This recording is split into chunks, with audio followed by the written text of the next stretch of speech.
All right, John, as you can see, we're playing singles now. It's actually Taribo, the Teqball Eswatini Federation president, against Stanford Ncube, a very keen Teqball player. As you can see right there, that was a very, very interesting point from Taribo. Le bola ivelea yashelela on the table. Most people bavamsile kungayiboni kahle ukuthi and that's a point to him because it actually hit the table. Oh yeah. Yes. It's a very good afternoon, Eswatini. This is the first of its kind Teqball competition in Eswatini, having been established. Is it in 2019, 2020, Kwazi? It's 2019. 2019. Yes, late 2019. Oh yeah. Yes. The interesting thing I find about this game right now is Eswatini TV broadcasting a sport that is relatively new in the kingdom of Eswatini. But you may want just to share some information around the sport and why it is gaining popularity so fast in Eswatini. All right, it's a new sport, very new sport, started in Hungary by 3 former football players. It's played on a table. You have 3 touches, as in singles, you have 3 touches, as you can see. So if I can make an example, Stanford is serving right now. Yeah. And when Taribo receives it, he's got 3 touches to return it. He can return it, he has a maximum of 3. Yeah. He can return it with 1 touch. He can return it with 2 touches. He can return it with 3 touches. So there's a lot of rules around it, of course, like any other sport. There's the double touch rule. You can't touch it with the same body part. So, or return it with the same body part. Or return it with the same body part. So we have double touch and we have repeated return. Yeah. So the returning it with the same body part is called the repeated return. Okay. And then touching it with the same body part is called the double touch. Yeah. And then there's a lot of other things that maybe probably you will see as the game continues, I'm sure.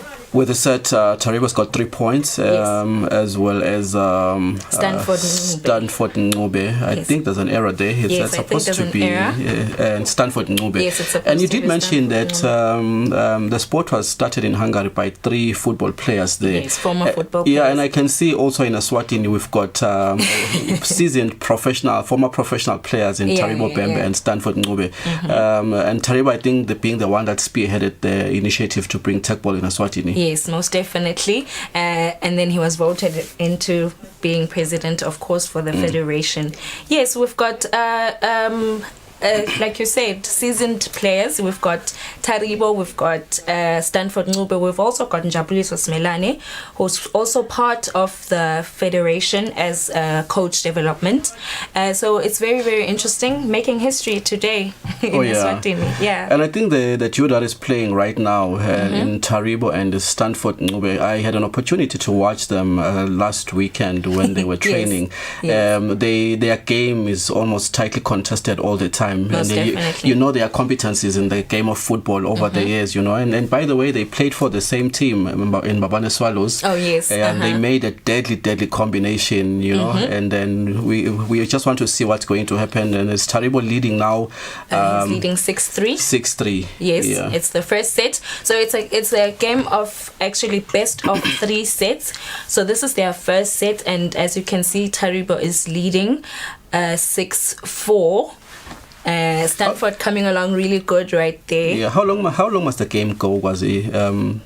So that our viewers are able to follow. And Taribo is leading 6-4 now, and when is it going to come to an end? Okay, the game it ends at 12. 12 points. At 12 points, yes. So if Taribo hits 12 points, for instance, he's going to be winning the set. He's going to win the first set, and then they'll carry on to the second set. And if he wins the second set, then he's won the game. Okay. All right. And then if he doesn't win the same set and Stanford wins the second set, that means they are tied at 1-1. Okay. So they go on to the third set, yeah. which is, of course, the decider. Oh, yeah. I think with Teqball, they say you win a set according to, you win it based on the best of your 3 games. If you win the 2 games, like was is saying, you take it home. Yes. Also, like right now, Taribo is a strong contender to be taking this one home. With 7 points. With 7 points, yeah. And he just received, I think, his 8th point. Yeah. Or was it? Yeah. I like the gear Taribo is wearing, and he looks very, very organized, and which is what I was actually asking yesterday. Is an individual player bringing their own kit and wearing, or they be wearing Teqball colors? And then said yes, of course. But Ngobe as well is wearing some deep blue stripes. Blue stripes, yeah. Yeah. As you can see, okay, the ref missed it right there. Stanford stepped on the service line, which is one of the rules. You do not step on the service line, which we call that a fault. Okay. For a service, you've got 2 attempts to service. So if you miss one service, you have another service. If you miss both, then it's a fault. They call a point onto the opponent. Right. Yeah. Taribo seems to be getting away with this game. He's got 9 points now, and these are the semi-finals of the singles. I think they started playing in the morning, and yes, I think Taribo and Ngobe are here because of having advanced in the group stages. In the group stages, yes. Very, very interesting to see, of course. 9-4. Very nice. So as you can see, Stanford is serving. That was his first attempt.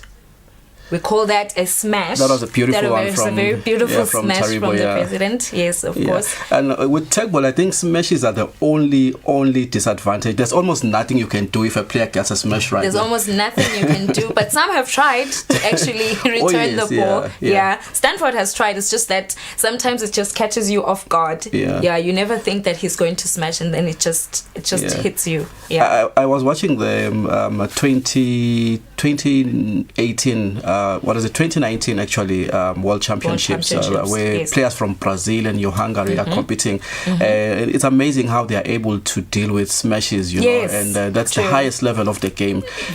Which I think if we get a winner out of this competition, they also be participating in the World Championships in 2021. Yes, this year. It's actually this year, It's this year, So the winner gets to go represent the country in the World Championships. Yeah. So these are the stats about Taribo Gwazi. He is a Eswatini nationality. He is aged 37 with his height of 1.78 centimeters. He weighs 68 kilograms, and he prefers to play with his right foot. Yes. That is his strong foot, I suppose. That's his strong foot. Yeah. Yes.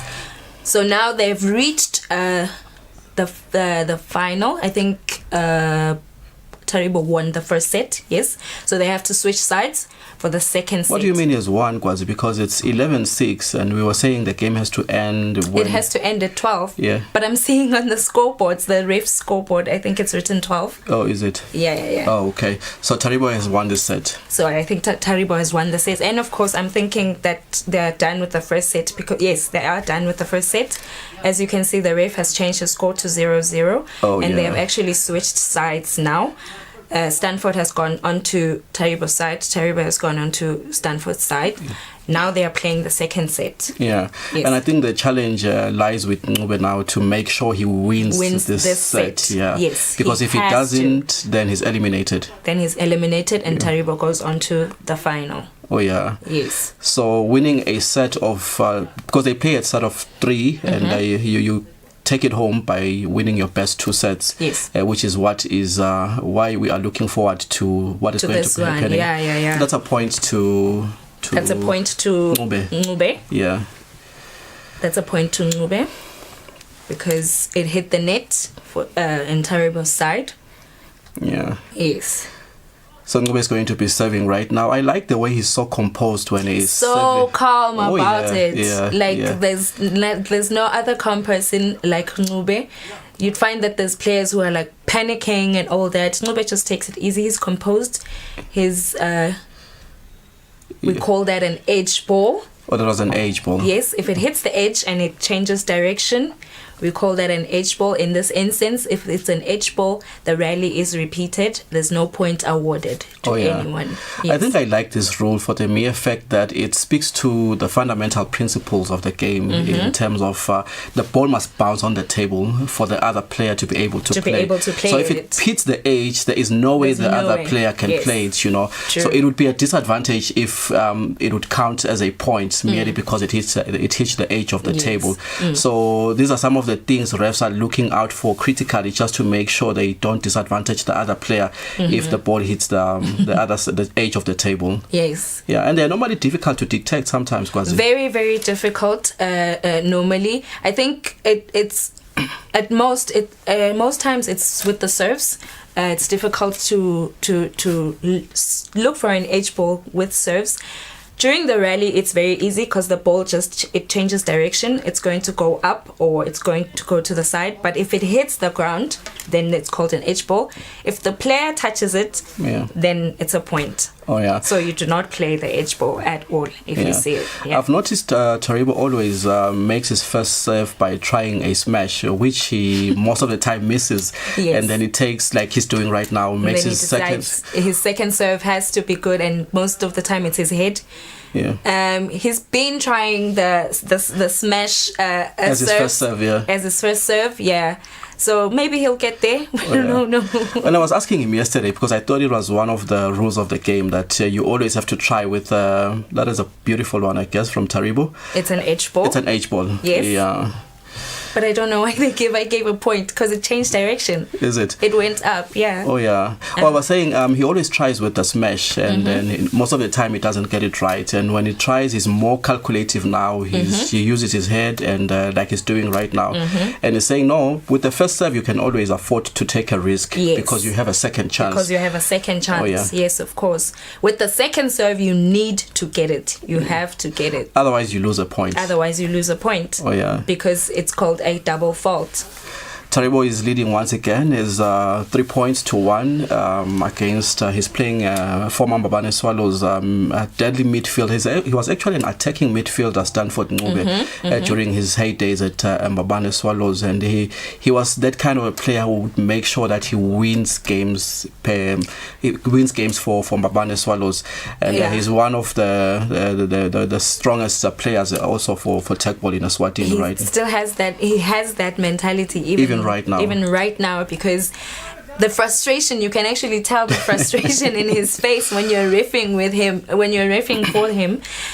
When you make a call and he actually doesn't agree with you, you can tell in his face that he wants to win. He really wants to win this. So Stanford has actually caught up with Taribo Bembe.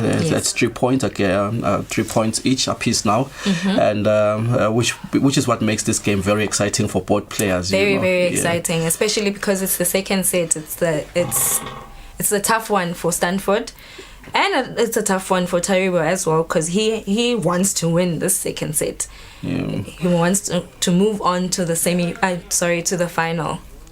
It is so interesting to see these two players in a different setup, and I know a lot of fans, they because Taribo and Stanford have a lot of fans in the football fraternity, and they are seeing them showcasing their skills, and Taribo was very deadly using his head in scoring goals, and Ngobe very good goal controlling skills. Very good.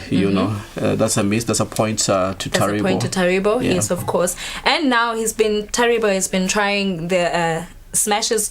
Don't only happen with your legs. You can also smash with your head as well. Oh, is it? Yes. Yeah. I don't know if he's going to do it, but most probably he will. I think he did it before in the first set. So you can smash with your head as well. You can smash with your leg. So it's very interesting. Stanford Ngube there, the states about him. He's also a Leswati nationality.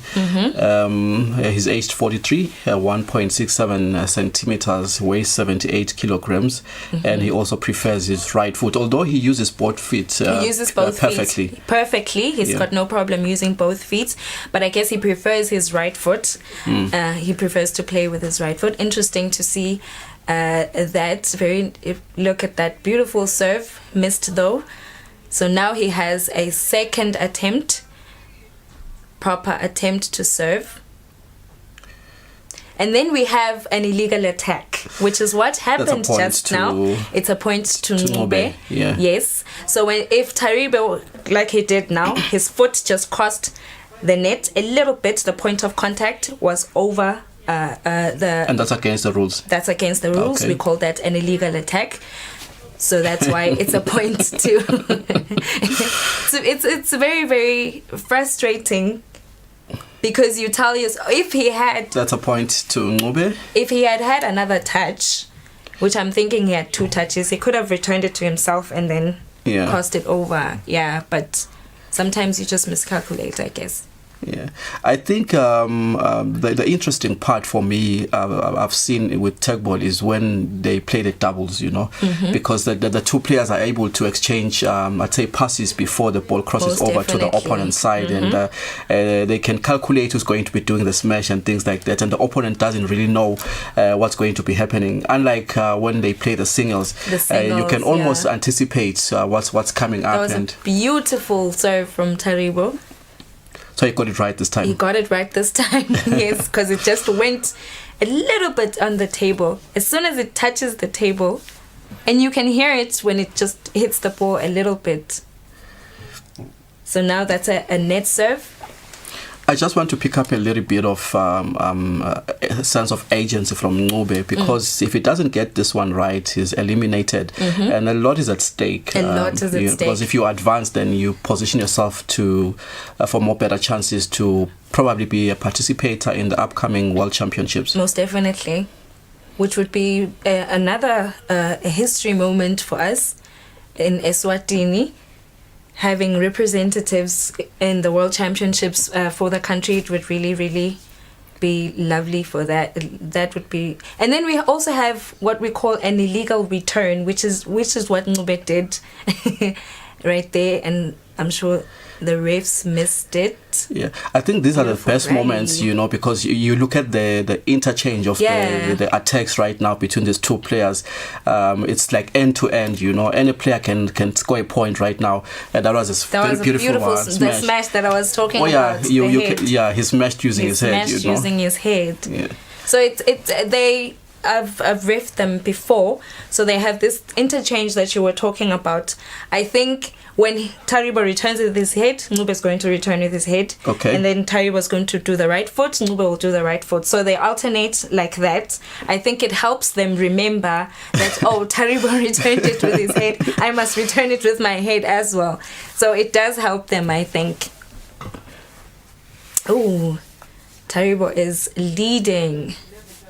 And if he wins this one, he takes it home. There's no need to play the 3rd set. No. There's no need to play the 3rd set. Although I would have wanted them to go to the 3rd set, just to see the intensity of that game. It would have been really intense. You would have felt the tension all the way here. But the beautiful thing, Ncube can still catch up, and if he can just force Taribo to make mistakes, Yeah, he can. So Taribo wins the game. Taribo wins the game. He advances on to the final, of course. Congratulations to him. So yeah, it's 2-0. Beautiful game from the gentleman. Like I was saying, even for our fans watching this game on Eswatini TV, because I think the 3rd set would have given us something really, really to watch out for, because of the like I was saying, the intensity in that game was going to be very, very different, Yeah, well, not to say this one was not the best of the games, It was. You could feel the intensity as well, but I think the 3rd set would have been... Yeah. But good attempt nonetheless from Stanford Ncube compared to the first set he played with Taribo. Beautiful attempt in the 2nd set. So now we look forward to the 2nd semi-final from our players. So as you can see, they're sanitizing the table. All COVID rules apply, of course, as always. I can see there's 2 refs. There's one on the other side of the table, and then there's the other one on the table. And why is that, Kwazi? So the one who's always standing is the main ref. That's the main ref. That's the one officiating. That's the one who is in charge of the match, and the one sitting by the score is his or her assistant.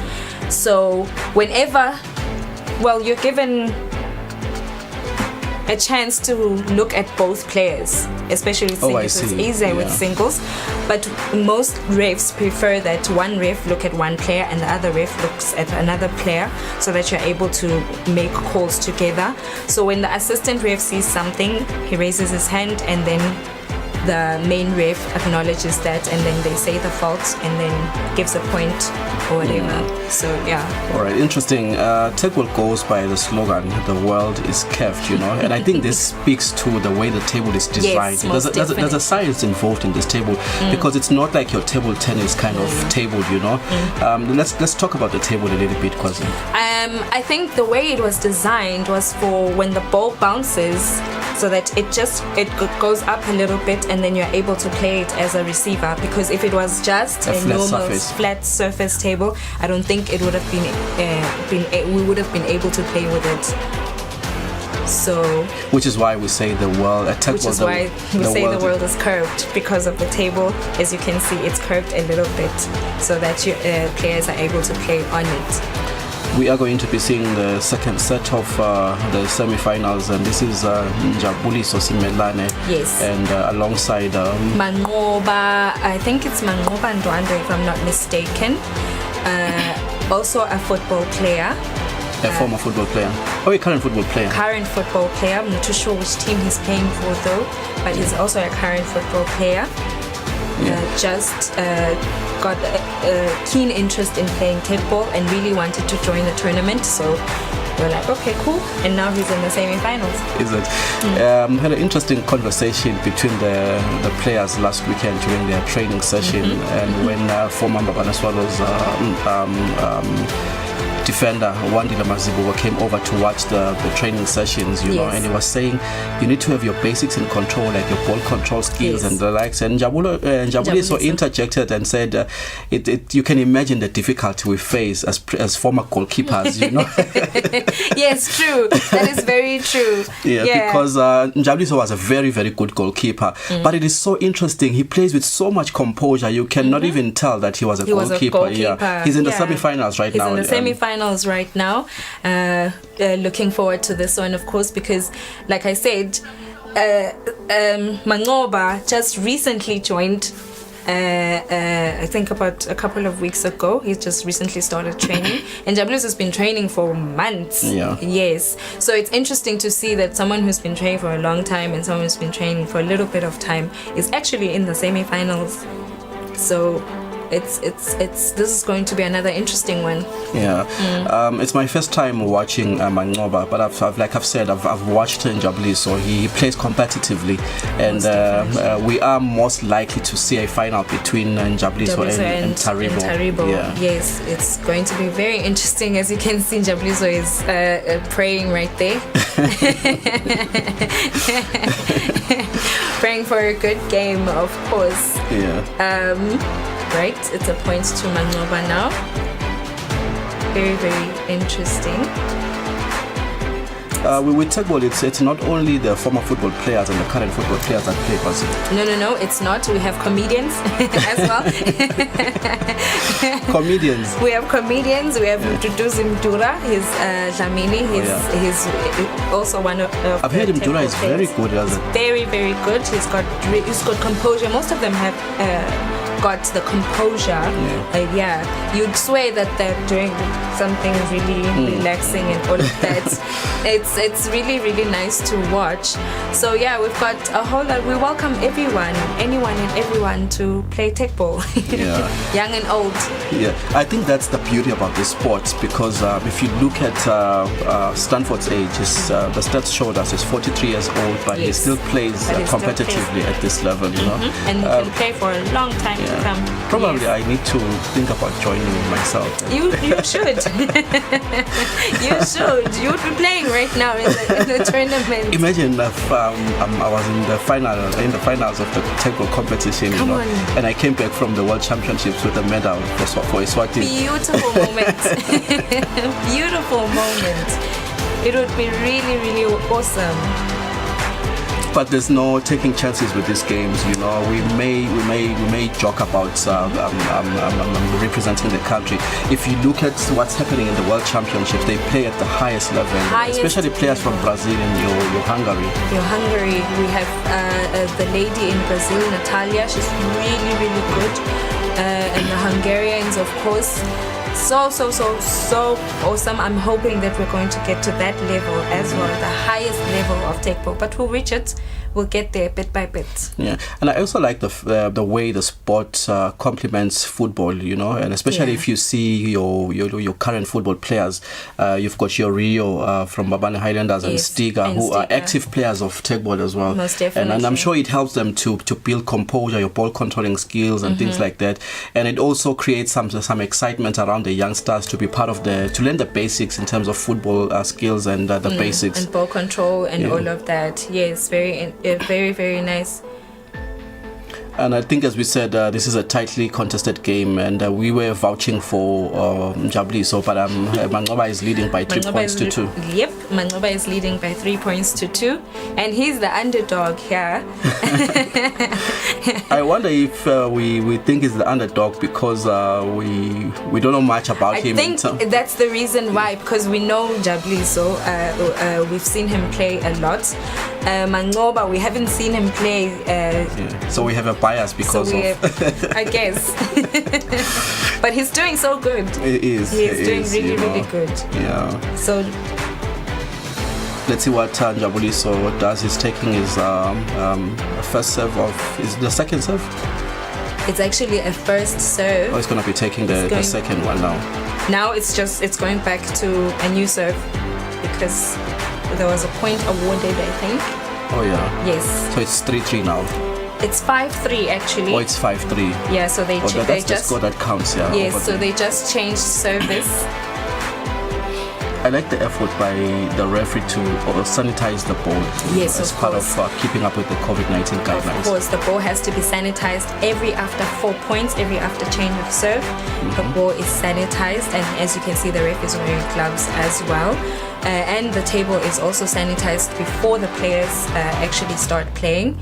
So when the ref does, the assistant ref, he just did a signal just there. I'm hoping that the viewers actually saw that. That is a sign for a fault. So if the fault is on Mangoba's side, the ref's hand will point on Mangoba's side, and then the main ref will award a point to the opponent, which of course is Jabuliso. Yeah, I like the way our Teqball players play with caution, and I think this is very important for them at this stage of learning how to play the game. Because if they were not cautious, probably trying to smash every now and then, you know, they end up losing points. Of course. Because you try and get a point, but you end up losing the point. Definitely. Of course. Yeah. So I think it is an important part of growing in the game. Very you know, to play cautiously and take your chances when you see I can score in this one. And to be composed, basically. That's what I love about our players that we have, is that they all have the composure. You were speaking about Rio and Stiga just now, who are actually playing doubles tomorrow, because we have a doubles tournament tomorrow. So they're a doubles pair who are also a very deadly pair. Combination, yeah. Deadly combination. So it's going to be lovely seeing that. I just wish these players had their coaches standing on the sideline to tell them, for instance, with Mangoba, to play with more agency, to play with more zeal. Because if you look at the score sheet right now, it's 7 points to 4. 7 points to 4. And it's easy for Jabuliso just to wrap up this first set. And very easy. And then if the second set is played with the same attitude, then he's going to take it. But if in the second set, if Mangoba's coach was with him probably on the sidelines and be like, okay. You know, I think that's the beauty with football. You see your coach standing on the sideline and they're shouting, they're giving instructions, you know. Probably with Teqball as well. And I was asking the president yesterday, do you guys have coaches standing on the sidelines? Oh no, we do have coaches, but probably they are not standing on the sidelines. No, they're not standing on the sidelines. We're trying to limit the numbers in the court as much as we possibly can. So coaches are not allowed at the moment in the arena. So the court is just reserved for the officials and the players, you know, for maximum concentration. So that was a double touch from Mangoba. He touched it with his right foot twice, and the refs caught that. That's a net serve. That was Jabuliso trying his first serve. His first serve. That was Jabuliso trying his first. He's very good with his head serves as well. Really, really good. I wonder why he was complaining last weekend, because he's very good. It doesn't look like he was a goalkeeper. Yeah, it doesn't. You'd swear he was just on the field with the players.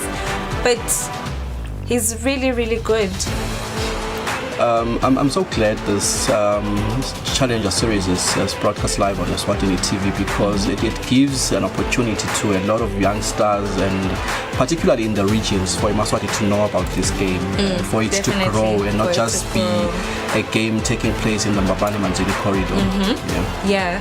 So we're happy about that. We're hoping we're getting a whole lot of viewers today. They're watching our first National Challenger series, which is 4 rounds, of course. We have the first round today and the second round tomorrow. The third and fourth rounds are next weekend, also at Mavuso.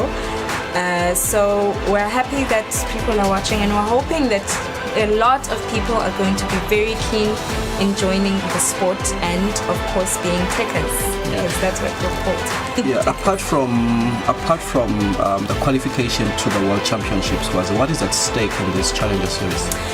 A lot is at stake. Bragging rights are at stake.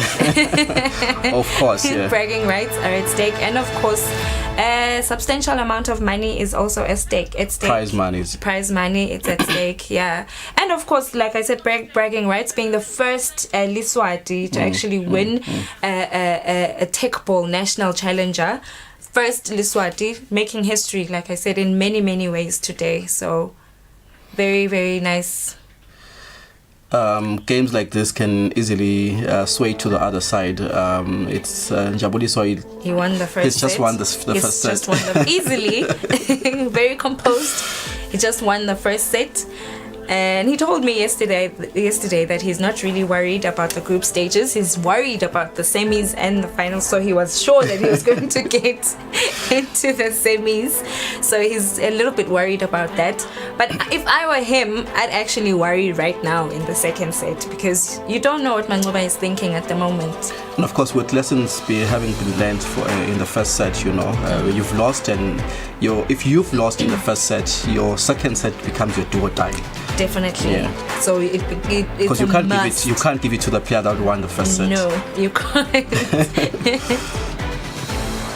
You cannot do that. So like I said, we have no idea what Mangoba is thinking right now.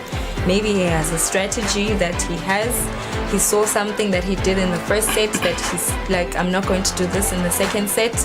So that's another point. That's another point to Jabuliso. Yes. Actually, it's the first point, I think. That's the first point. It's the first point to Jabuliso.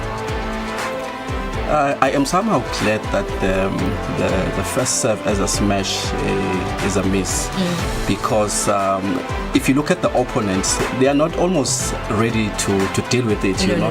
And I've been noticing most of them are caught flat-footed when the smash comes, except that they are lucky because it just goes on the side of the table, you know. Like you said, it's easier with doubles when we're speaking about the smashes, because then there's two of you. You can tell that, okay, now this guy is coming over the side and he's going to smash it. So one of you has to run all the way that side to actually receive it. But with singles, it's like you said, being caught flat-footed. It's terrible. But hey, it's a game. Someone has to win. Jabuliso leading in the second set once again. He's got 2 points, and Jabulo has to rally himself up just to make sure he catches up, lest he witness the second defeat, which eliminates him. So he just received a point right now, I think. And so the refs pointing. Yes, Mangoba is coming along good. I think the rules are quite fair. Imagine if in your first serve you lost a point. So they give they give you a chance. They give you a chance. They give you 2 serves. Yeah, the rules are fair, but sometimes it gets difficult, especially with the illegal attacks and the repeated returns. Because I think in repeated return, like you don't remember, I returned it with my head. Then when it comes back and then I return it with my head again, a lot of people oh my god. Yes, they don't remember. So again, it's a mental sport. Like it you have to concentrate. Yeah, this is what I wanted to say actually, was that Teqball is a very, very mental intensive sport. Very. You have to have your concentration in the right place. High. Yeah, because because like I said, with the repeated returns, you must remember, and a rally can go on for a long time, so you need to remember that, okay, I returned it with my right foot, now when it comes back I must return it with my left. That's a point to Manqoba. Yes. I'm so happy for him, because like you know me, I was anticipating a gruesome death set between Taribo and Stanford Ngcobe, yes. Which is what we are most likely to see in this game. Which is what we're most likely to see. Okay, it's a point to Njabuliso now.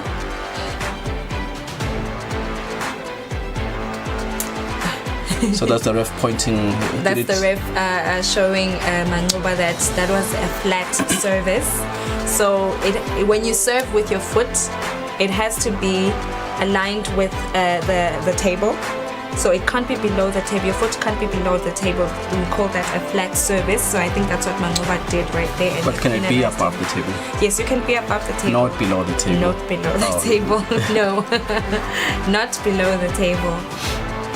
So that's Njabuliso serving right now. He has beautiful head services.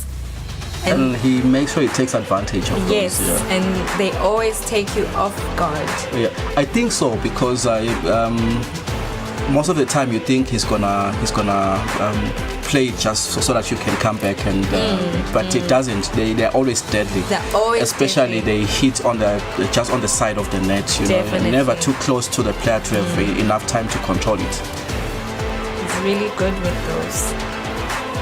So much has been done in terms of development in the sport. You can see we've got a lady ref there. So much has been done. We have, I think, about 4 or 5 women refs, and looking into getting more.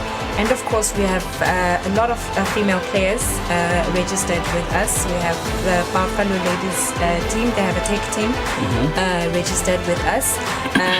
Okay, the viewers haven't seen them playing because they didn't qualify onto the quarters and the semis, of course. But they were there playing from this morning. Really, really good players. The ladies, very, very good players. And the refs, of course, were trying to get more. Yeah, interesting. Njabuliso cheering himself up there. You can see he's going to the finals. He's going into the finals. The final will be very, very interesting to see. But Manqoba can still make a comeback. It's happened before. Yeah, which is what I want us to see in this game, especially it's a semi-final. It shouldn't be just like a game where someone just comes in and they take the points and they advance to the finals, you know. Of course, like we were saying, that's a point. Frustrated with himself. He knows what it means because he's closing in on him, you know. No. He can still come back. He can still make a wonderful comeback. Manqoba there. Yeah, Peter, there's no using of hands in this game, you know. No. Hands are restricted. You do not use your hand. You can use every body part. We have 9 that you can use, which is your head, your shoulders, your chest, your back, your right foot, your left foot, your right knee, your left knee. Yeah. So you can use all of those, but you cannot use your hands at all. I like how this game is coming up, and it's according to my expectations. Definitely. And, it's building some excitement. Building excitement for us there.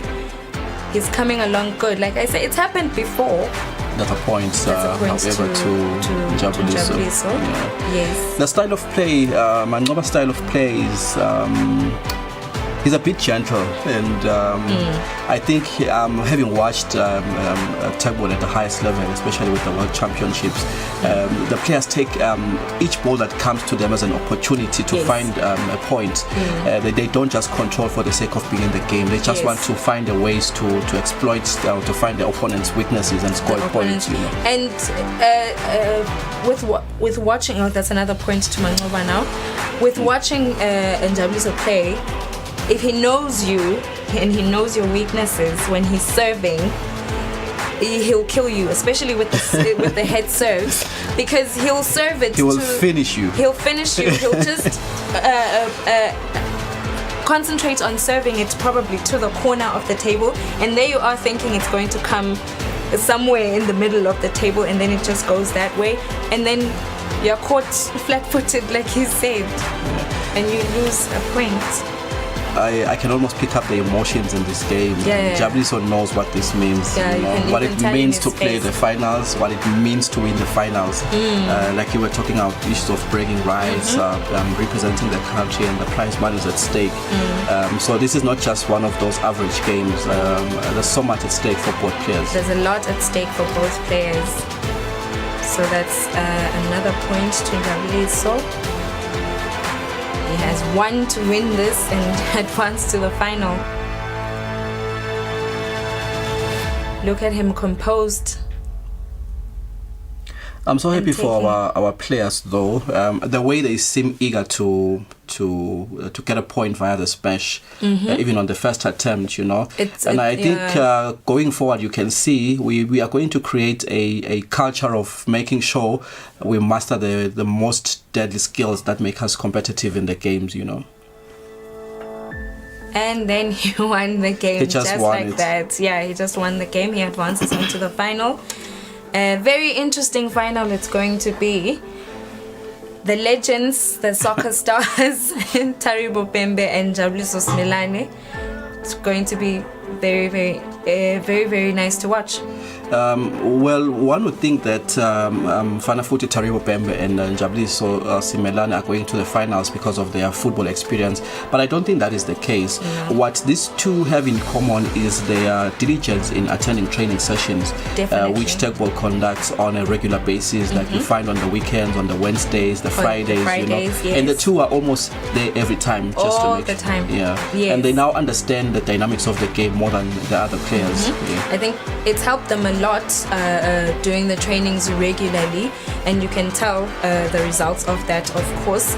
So I guess with all the other players, it's a lesson learned.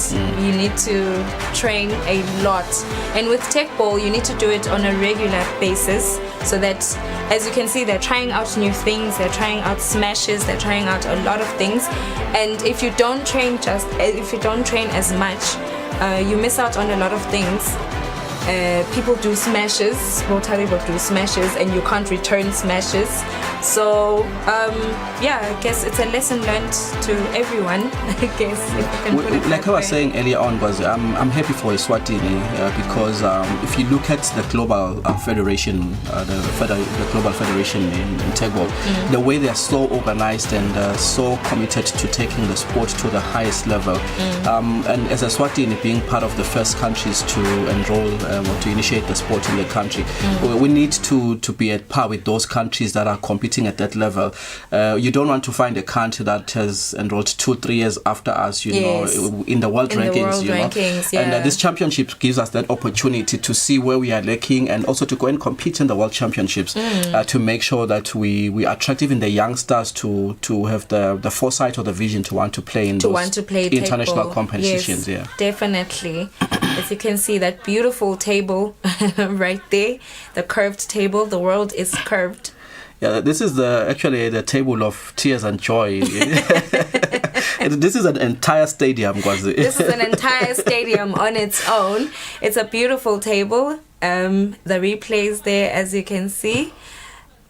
So speaking of the table, this is actually our competition table.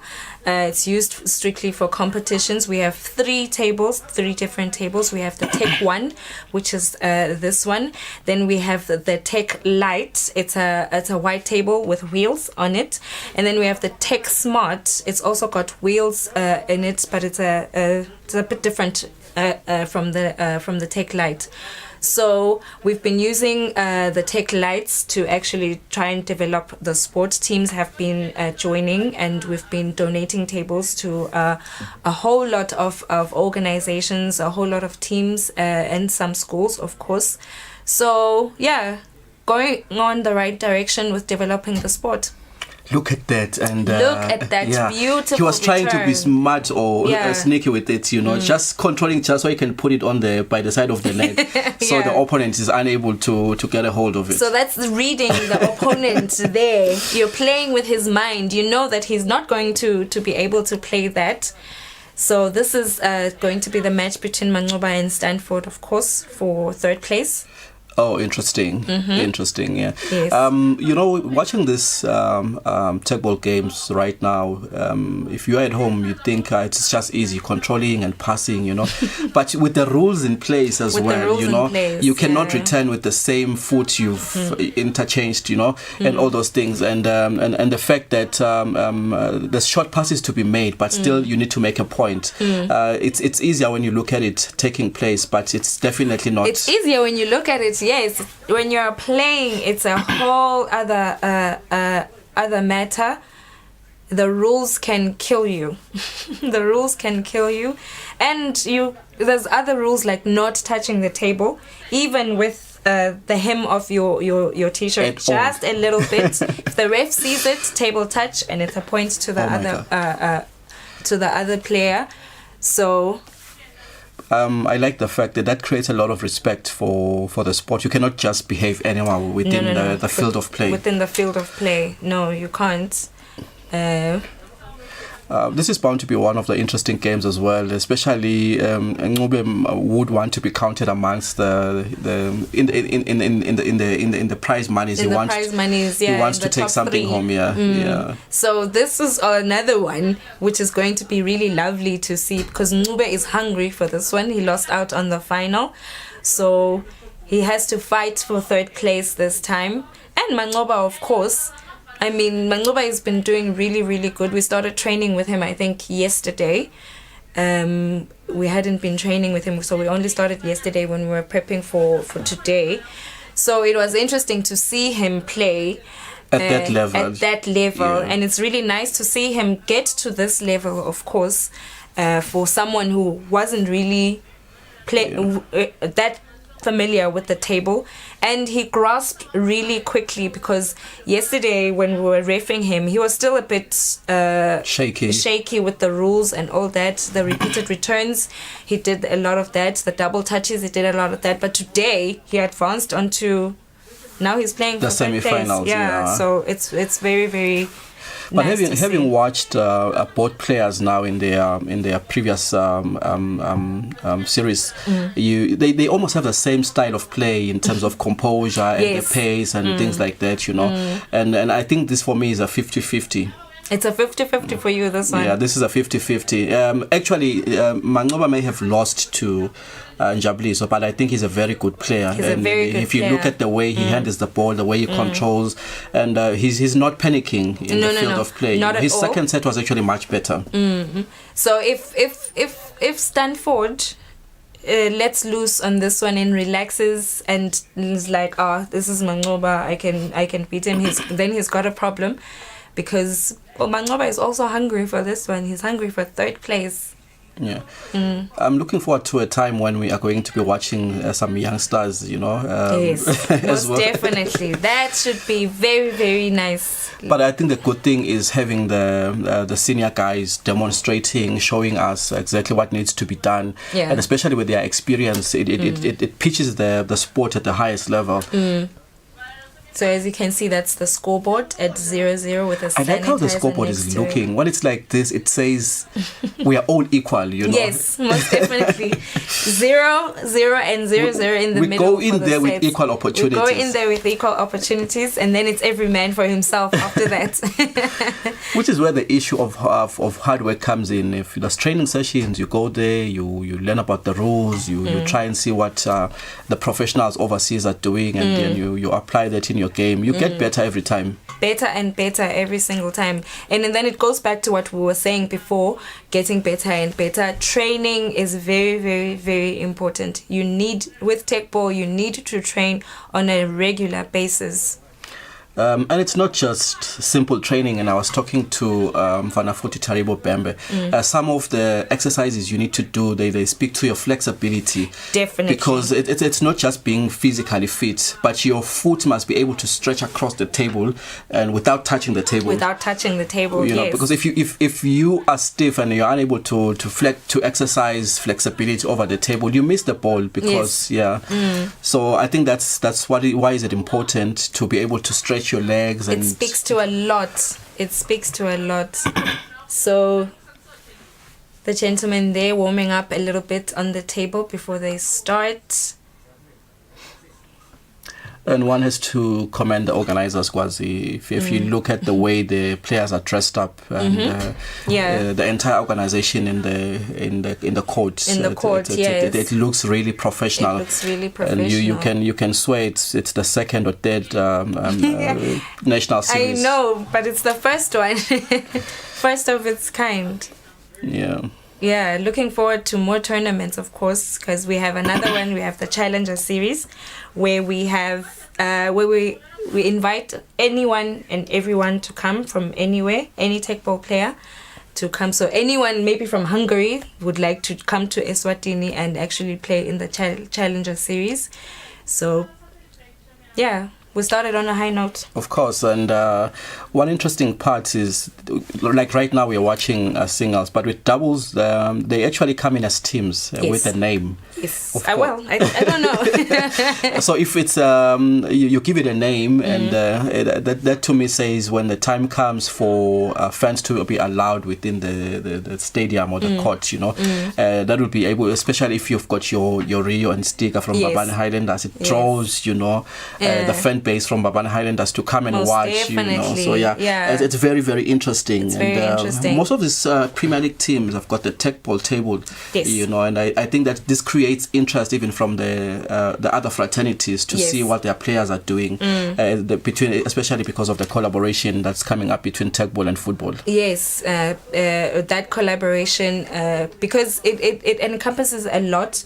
It also has its football aspect in it, because teams can use it during trainings, of course, not necessarily play the Teqball game, but actually train around the table, do their drills around the table, you know, kick the ball within the table and all of that. So, yeah. In some way, I'm happy for the former professional players, football players, because football as a career is very short, and this gives them an opportunity to diversify or to actually consider doing something different. And I've seen even with Brazil, most of the players that play in the World Championships, they're one that play your beach football and they play professional football.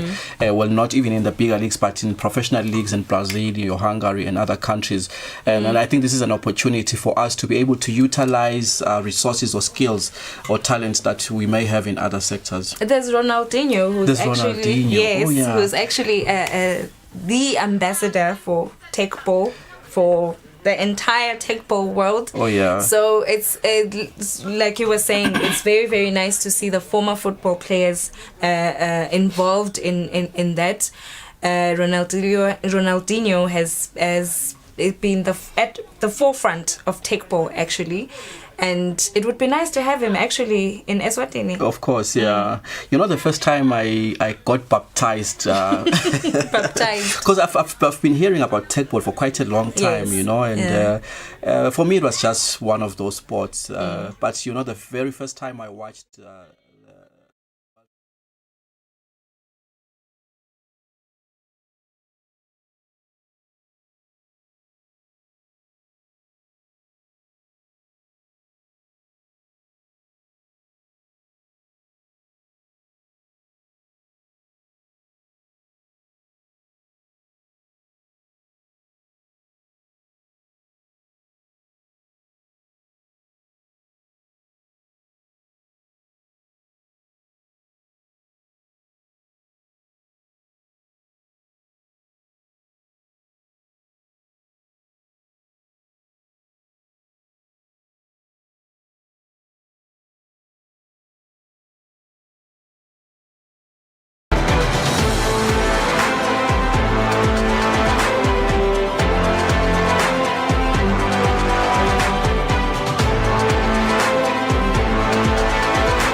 started with the table a little bit. They played.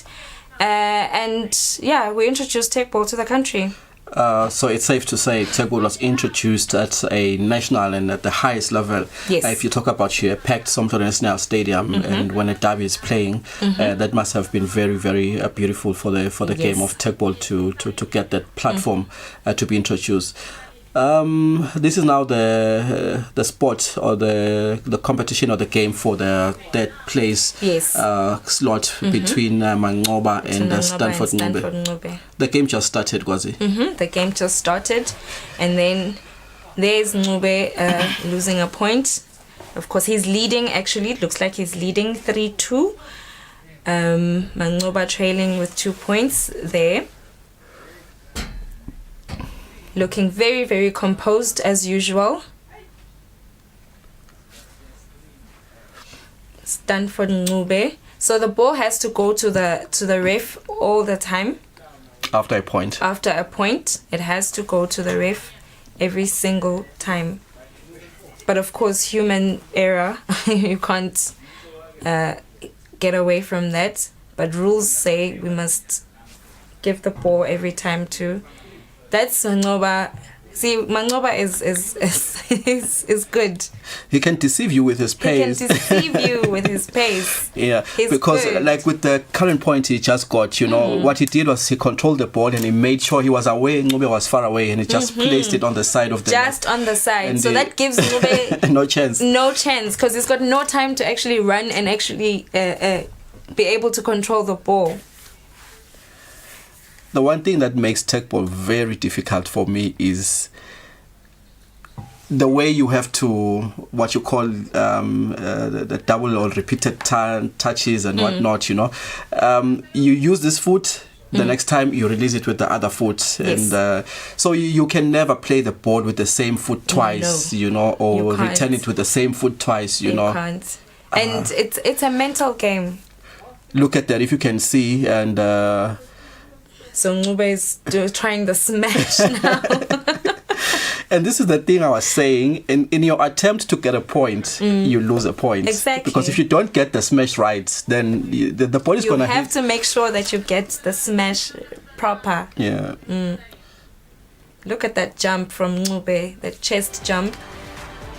And composure is very important for me because you can see Ngube had made a mistake here, and I believe Mangoba would have easily capitalized on that if he wasn't really rushing the moment. Yes, most definitely. Lovely to see that. So now it's a point to Mangoba, coming along good. Change of service. So service is changed after every 4 points. Service is changed. It goes on to the other player. That's a double fault. It's a point to Mangoba. So this is what I was talking about. So he missed the first and the second serve. Yes. Oh. If you miss both serves, then it's a point. You forfeit a point. Yep. Oh my God.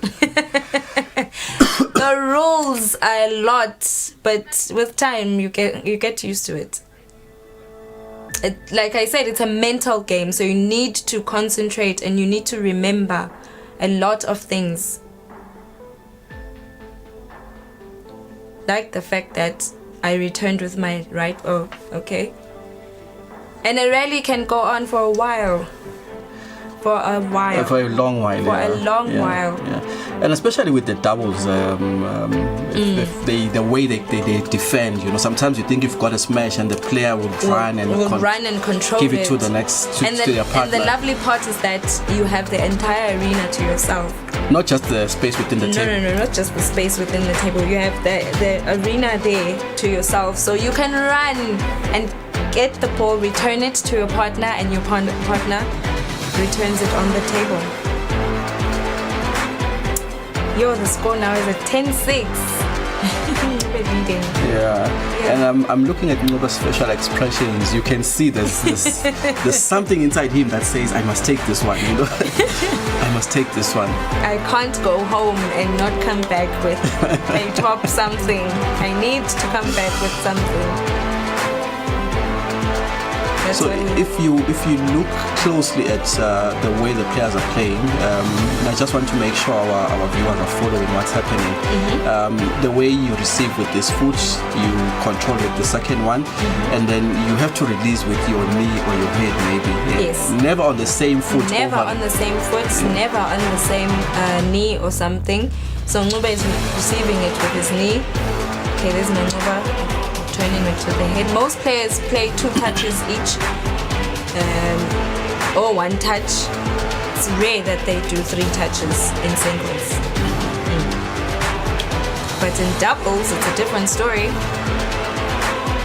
Because in doubles, you have to pass to your partner. To your partner. You must pass to your partner. Very nice to see Ngcuba at. He just lost a point there. I don't know if it's me picking this up or it's just a nature of the game. And there seems to be an element of being casual sometimes, especially with the points that Ngcuba just lost, you know. And which says this game you have to be on your toes all the time. All the time. There's no taking chances because if you do, you lose a point. You have it goes back to what I was saying. Concentration. Mentally, you need to be good. You need to be good. Oh, he just played an edge ball there. See, like I said, a rally can go on for a while. Yeah, but I'm sure with that edge ball, the ref had to allow it to continue because it wasn't disadvantaging anyone. No. He played it. Ngcuba played it, so we continue. He didn't call. The ref didn't call it. I'm so happy for Ngcuba, and he's growing into the game. He's growing you can into see the game. Look at the score right now. Yeah, Ngcuba can actually. It's happened before. It's happened before. Then Ngcuba wins the first set. He takes it.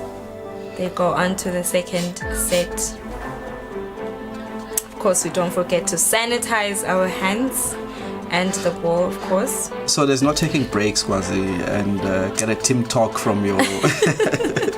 Between sets. Between sets, yes. Yes, there should be a 1 minute break between sets. Just I think 1 minute. Just a minute. Maybe if you want water, you can get yourself some water. I wish we could get a close up there because if you look at the way both players are sweating, then that tells you how intense. Right now, both of them are talking to themselves. Nobody's saying, you know what? It's not just controlling the ball, passing it over, and things like this. There's just a load involved that's generating a lot of burning the sugars inside. And Ngcuba is actually sweating. And I'm sure going into the next round or next competition, they need to be really, really prepared in terms of attending training sessions because they know the challenge they face coming into this one without having been training regularly. You know, for some of them. For some of them, yes. And I mean, if you have a table like that... Look at him. It's like he's been playing for 90 minutes. It's only been a few minutes. It's the intensity of this game. It's too intense. It's very, very intense. And with training, you can get the table, and especially the Tech Lite. You can get it and it falls on one side, and you can train on your own. Yes, you can use the table to That's how it was designed. That's how it was designed, yes.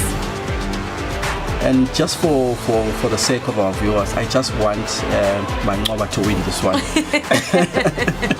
You know why I'm saying that is because we are going to watch. Then we can watch the final before the final. Because then. Yes, definitely. The final before the final. Yeah. It would be so lovely to see Ngcuba win this one. And then we go on to the third set. Of course, yeah, because that's the final before the final. Yes. That's what happens. That's the big one. So now the ref is calling the first serve. So Ngcuba likes these long serves from the back. He's been trying those out. And they actually are deadly as well. And he always gets them right. He always gets them right. No matter how far away he is from the... You see the thing I was talking about in terms of being able to stretch your foot across the table. So now he was between not touching the table and stretching his foot so that he's able to harvest because we call that the harvester. What Mangoba did, like taking the ball from the table and bringing it to himself. Oh, bringing it back. Yes, bringing it back to himself. Like scooping it, you know. Yes, so we call that the harvester. So he was caught in between not touching the table and actually playing the ball, and unfortunately he touched the table. So yeah.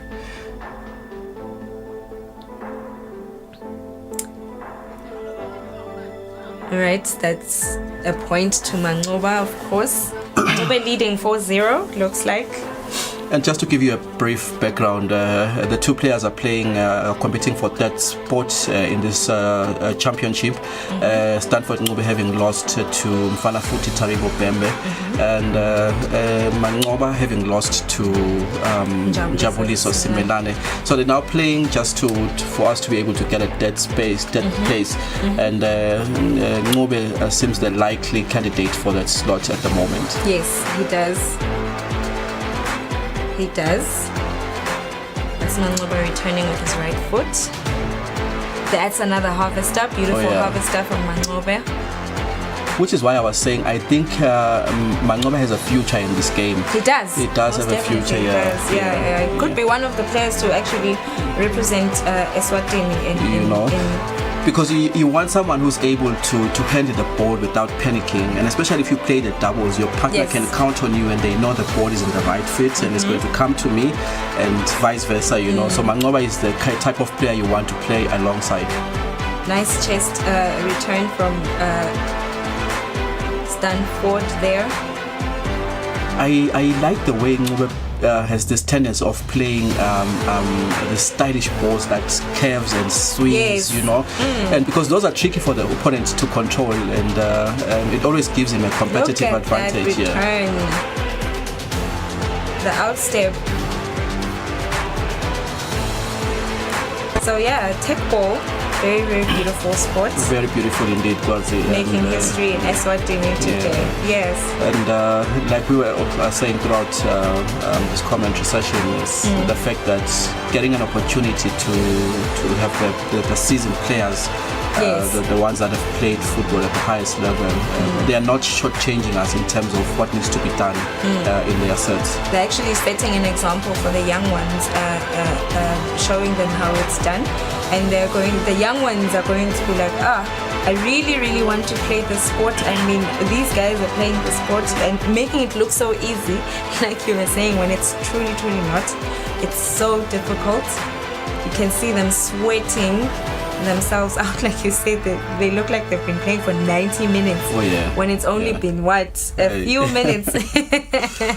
It seems we've got a slight glitch in our transmission, and we were so eager to see what's happening down there in Mavuso, because like we said, this is a very tricky one for us. We just want to see if Mangoba is able to proceed to the dead set. We haven't seen a dead set with all the games that have been played. With all the games that we've been watching, we haven't seen a third set, which is the decider, and very, very intense, and a lot happens there. So now looks like Ngube is leading 6-2. And the thing with the dead set was it's so interesting, really, because with the dead set even, you don't just win, you must win with an advantage of 2 points. Yes. You know, so it can go on for some time. So it can't be 12-11. 12-11, no. You know, so it must go on and on until we get a winner. Yes. No, let Mangoba give us this opportunity to see what this will look like. Yeah. We can even get to 21 or something, so long as there's a 2-point difference. Mangoba seems to be letting me down. He's trailing like far behind now, and he can come back. Yeah, he can come back. He still has a chance. It's still at 7-3, so he can still come back. Okay, that's a point to Stanford now. Yeah, and I think that the issue of being match fit also shows, because with some of the points he loses, Mangoba, you can see it's him not being on his feet all the time. You know, he's missing balls that he can easily be controlling if you look at his abilities. True.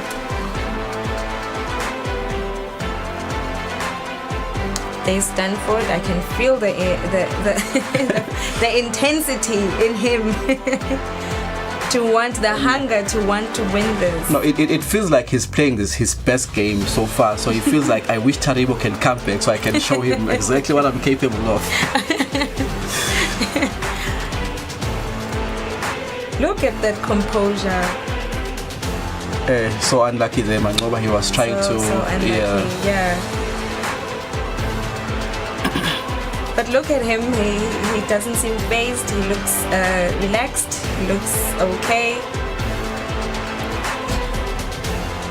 It looks like he's playing in his backyard. Of course, yeah. And I'm sure he's taking this as a competition where he's able to learn, and it's going to challenge him to... That's a point, yes. That's a point, I was almost, because first he showed it to Ngobe, and then he changed his mind to say no, it was his point. It was a point to Mangoba. Beautiful skills there from Mangoba. Yes, very, very beautiful. And the skills showcase, it's so lovely to watch when you're actually watching the players. The smashes, the chest returns, some return with their backs, some return with the back of their heads. So the skills showcase is beautiful to watch. Yeah, we are highly anticipating a third set here, which is why, with no bias, of course, to Ngobe, we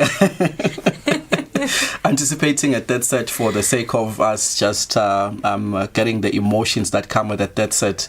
That's a point to Stanford now. He's 1 point away from actually winning. Oh, it's done. I think it's done. He actually won. Yes, yeah. He won his third place.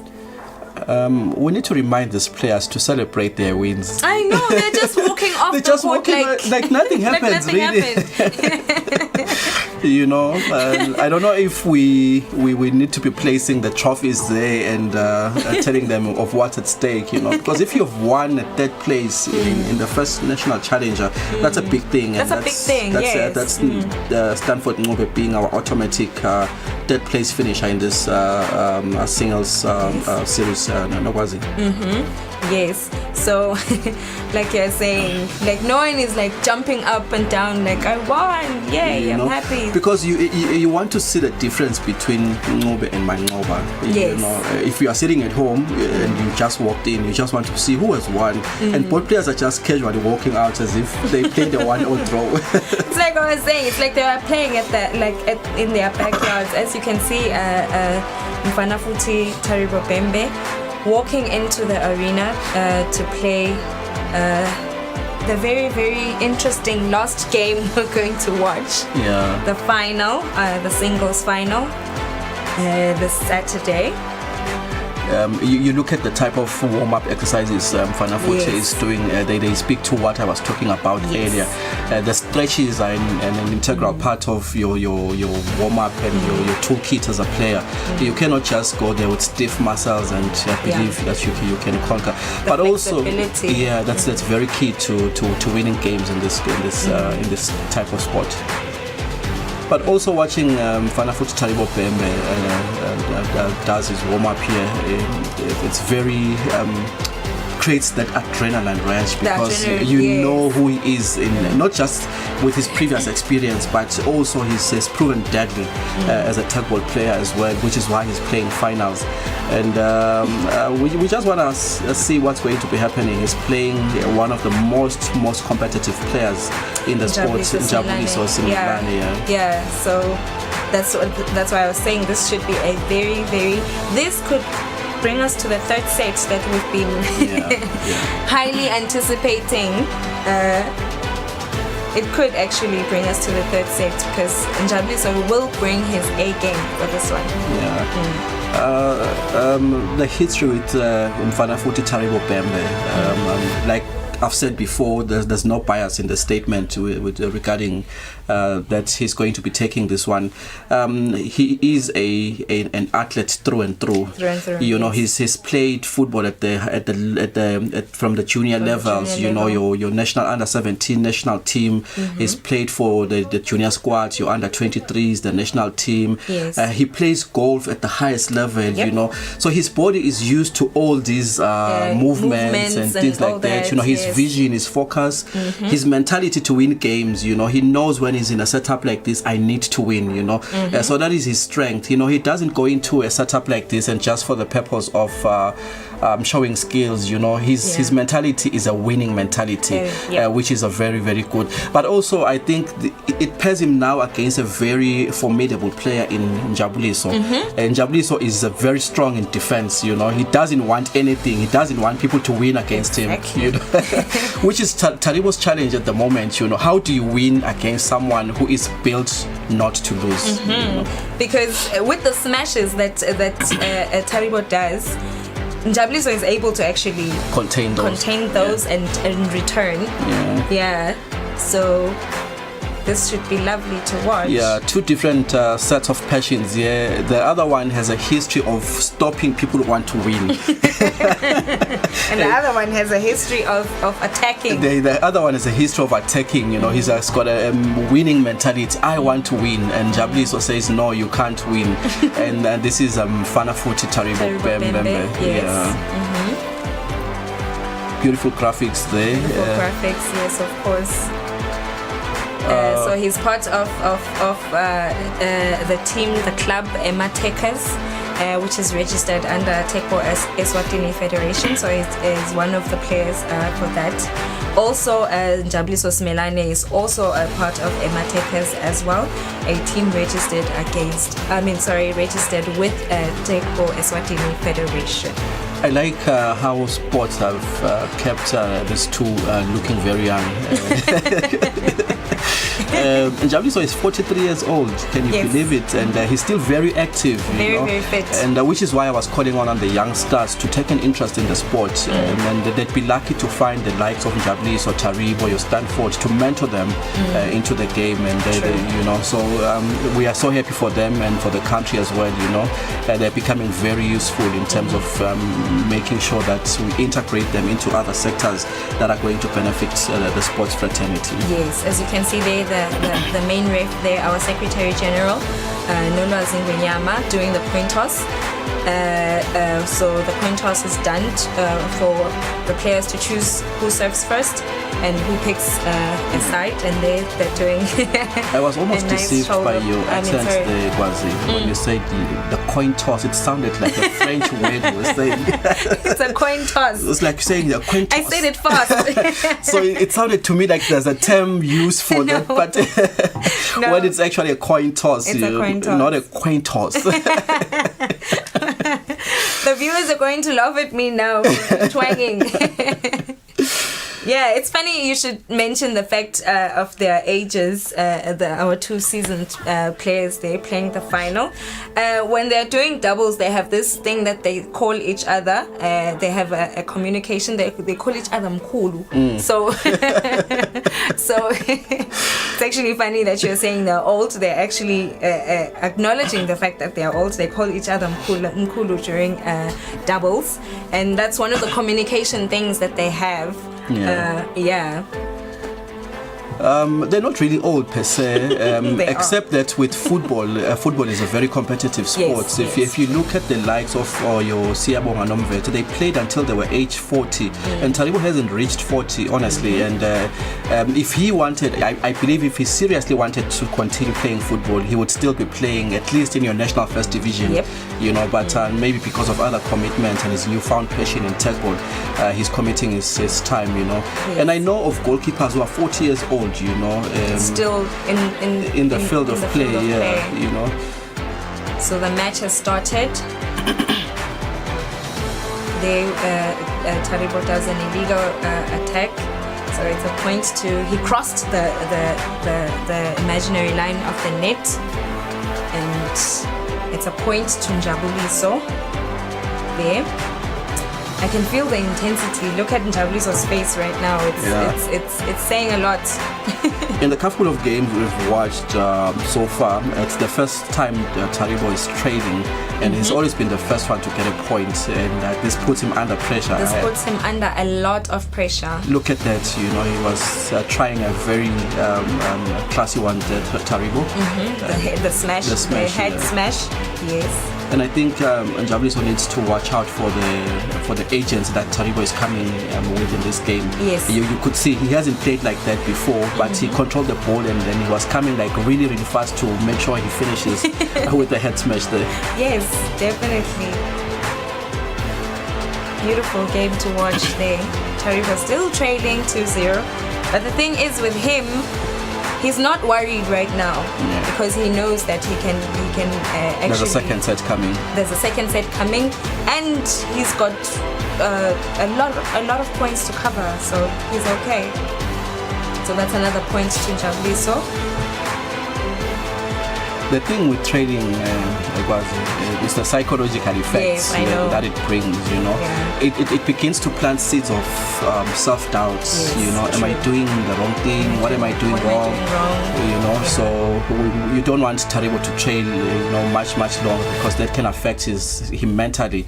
And yet we just want to see, this is a final. This is the final. Yes, you just want him to be at his best so that they give us the best game possible. We also want to see the third set. Set, yeah. Yes. Returning it with the head again. Ooh, hard luck for Njabuliso right there. That gives Taribo a point, however, and it's the change of service. It's now Taribo's turn to serve, and he's going to do the smash. Yeah, we just need to give Taribo a full week session of training, practicing that smash. Doing the smash. Doing the smash. He just wants he really wants that smash serve to be proper. That's what I was saying. You can see Taribo, the way he's following up on the attempts he's made, just to make sure he finishes them without a shadow of a doubt, And that's what could prove deadly for the Njabuliso in this game. The facial expressions are saying, "I want this," or rather, "I can't lose this."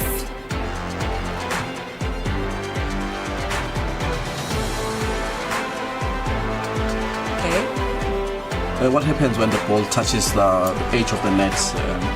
When the ball touches the net and it hits the table, Njabuliso has to play it. If the ball touches the net and it doesn't hit the table, it's a point to Njabuliso because it had to hit the table. Taribo played it and it didn't hit. It just hit the net and didn't hit the table. So amazing how easy it is sometimes to catch up with a 3-0 lead, Because just now Njabuliso was leading 3-0 and now they're tied at 3-3. So I saw a post, a Facebook post recently in the football fraternity when Bruno Fernandes posted, "I hope you didn't stop watching at halftime." in their game, in their recent game in the championships where they were trailing, I think, by 2-1, and they came back and scored 4 goals actually, and they won the game by 5-1. So it would be easy to say Taribo is trailing by 3-0, but look at the score sheet right now. Look at the score sheet right now. He's leading now. It's changed drastically. Now he's leading 5-3. So a lot can happen. I was talking about issues of self-confidence, and you can imagine what's going on in Njabuliso's mind. I was leading by 3 points, and now I'm trailing by 2. So this also shows how competitive this game is, and how cautiously you must play, and making sure that you don't make silly mistakes that cost you unnecessary points. That's a point for Njabuliso. We are all the more excited when we see the scoreboard like this, because that's the heat we want to feel. Heat we want Even to sitting feel. at home, you just want to see who's going to be taking this one home. Look at Taribo returning it from all the way there.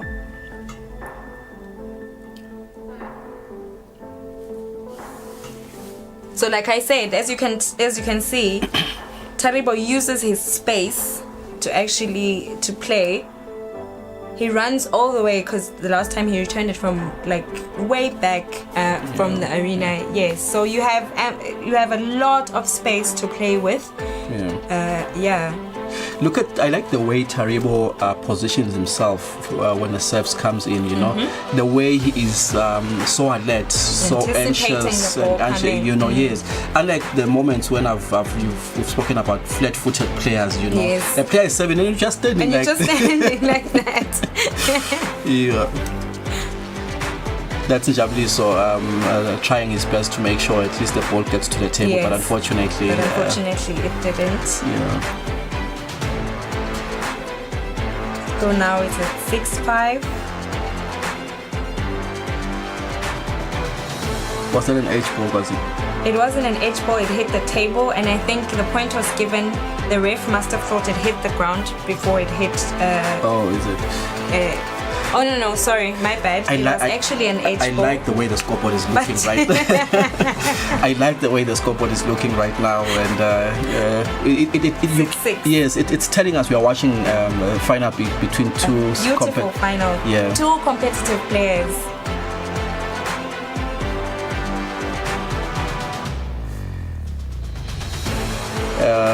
That's a point to. It's a point in Njabuli. So and you could actually see without us telling you the frustration from Taribo Bembe because he really wants this game.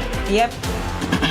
Look at Njabuli so using his foot goalkeeper skills there. Of course, you see the way he anticipates. Yes. He's taking the same posture he used to take, you know, and similar way as Taribo would do when he anticipates the ball. It comes automatically now. It comes automatically, yeah.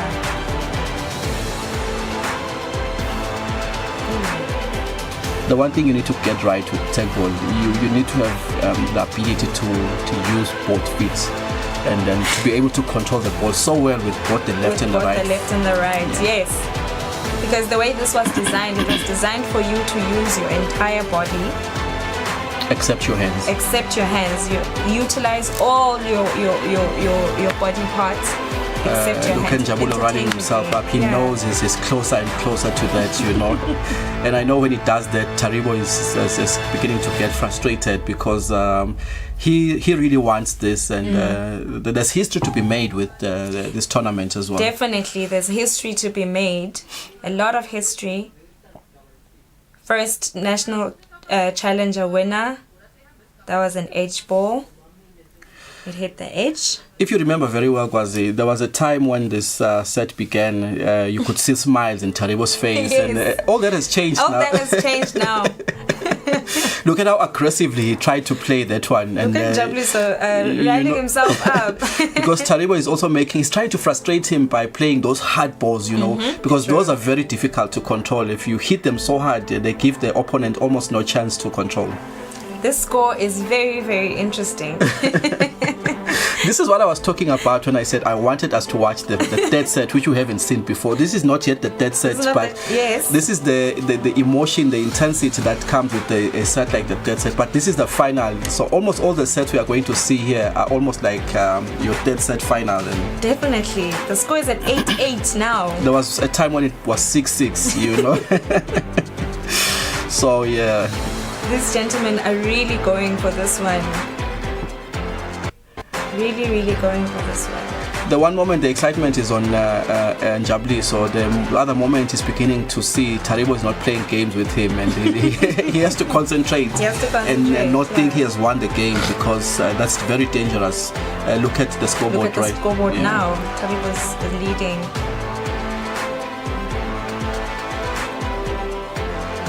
There, your smiles back again. Yeah. He's trying. You could see he's not taking chances. Every ball means something, no matter how far away it is from the tape. Exactly. Yeah. Beautiful return.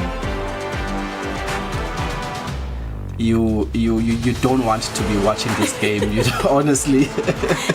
And especially if you've put your money on each of the players, and it's so difficult right now to tell where this game is going to go. Both players giving each other. Unfortunately, Taribo Bembe misses there, and then there's going to be a point to Njabeliso. Very, very intense, this one. But you can see the difference in play that they have, because Taribo uses his space behind him or next to him or whatever.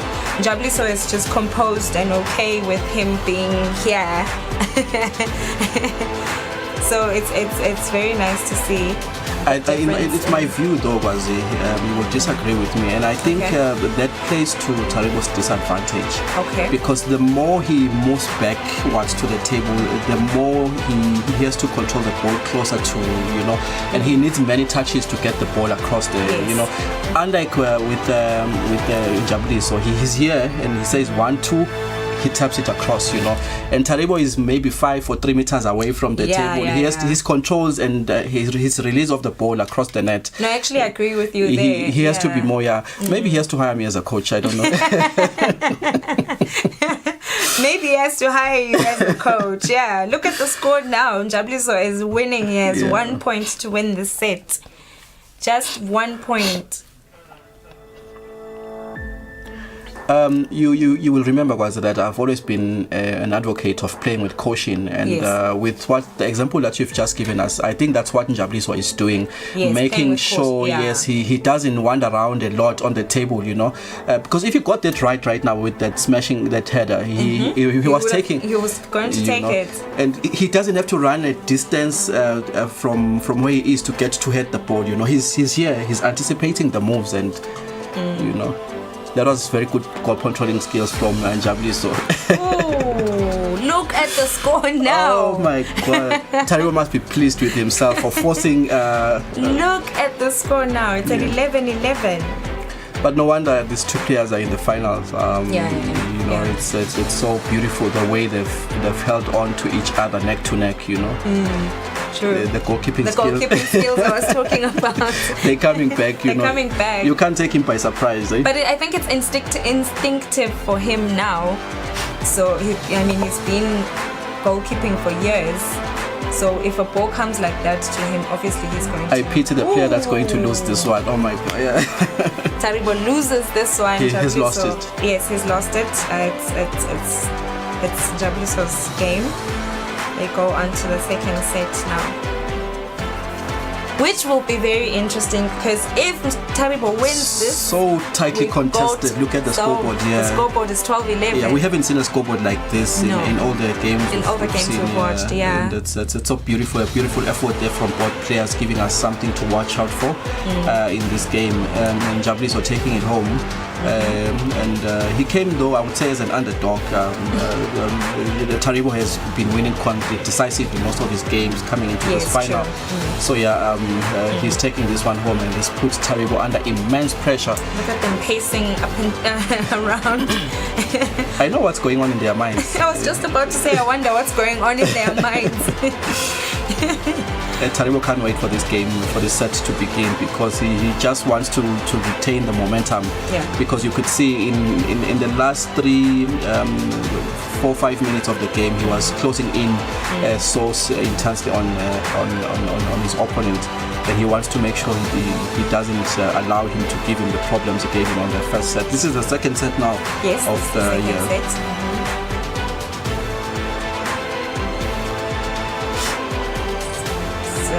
First attempt for Taribo, unfortunately doesn't hit Njabeliso's side of the table.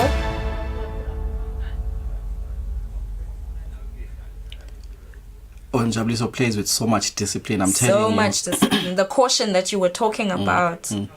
I guess it's a strategy that he said he's going to go in with in this match. Oh. Yeah. But also now you can pick a sense of agency from Taribo. He normally plays it cool as well, except that, like you were saying, he draws back a little bit from the table, yes, he does. which sometimes works to his disadvantage. But you can see now he's trying to make sure that See, that's what I was talking about. Yeah. So there's players that are able to take that smash from Taribo. Players like Jabliso. He's always ready and waiting. Not the flat-footed ones we were talking about earlier.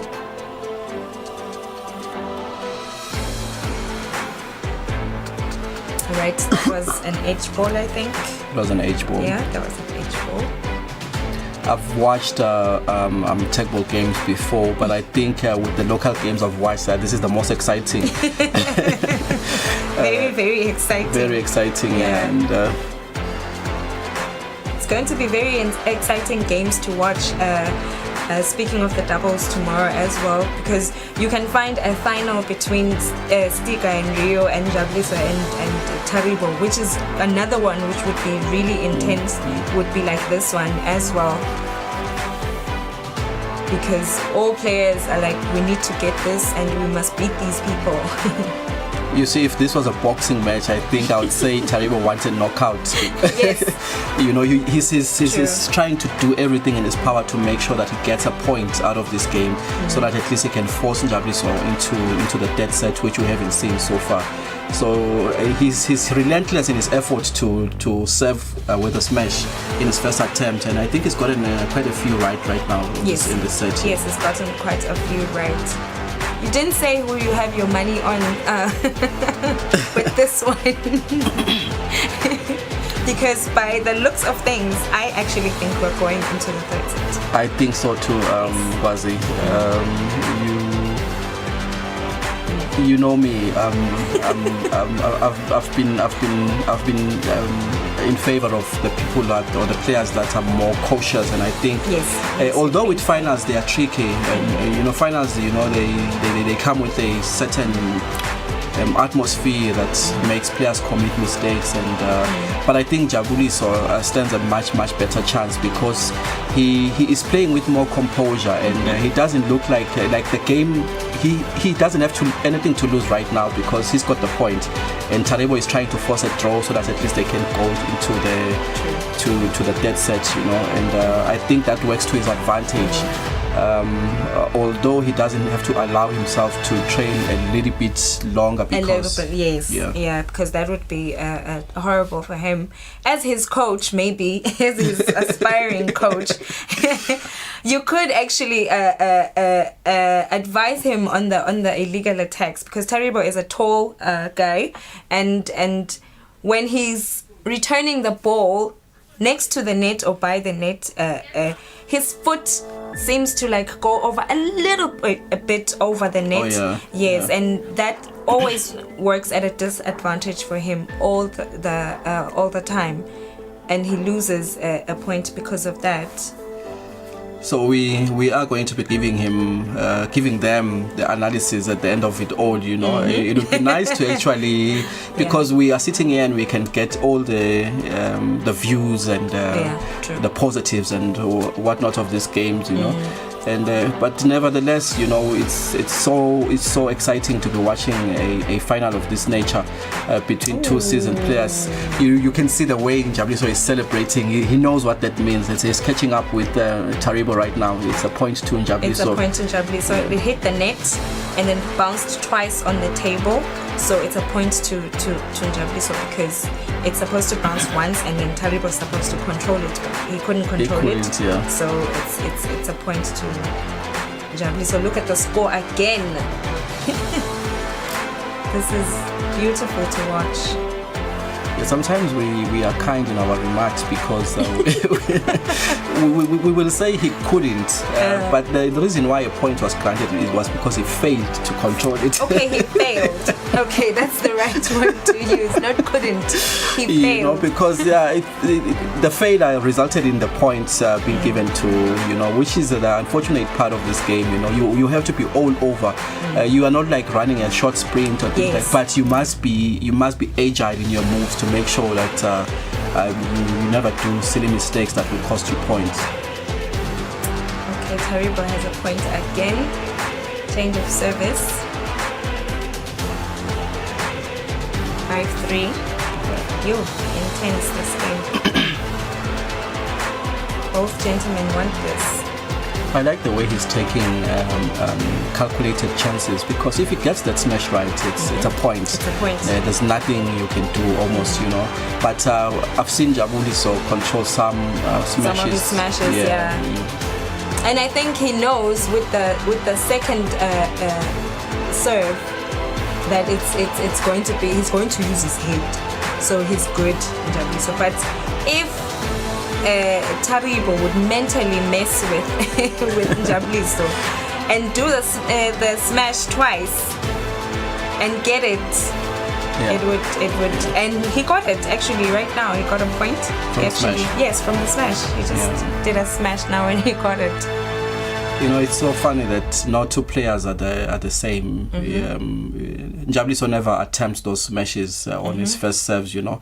Even during, you know, normal play, he sticks to what he knows. He sticks to what he knows. And Taribo believes in his abilities, and I'm sure these are things he does at training, and he wants them. He wants to execute them here because he knows they work if you get them right.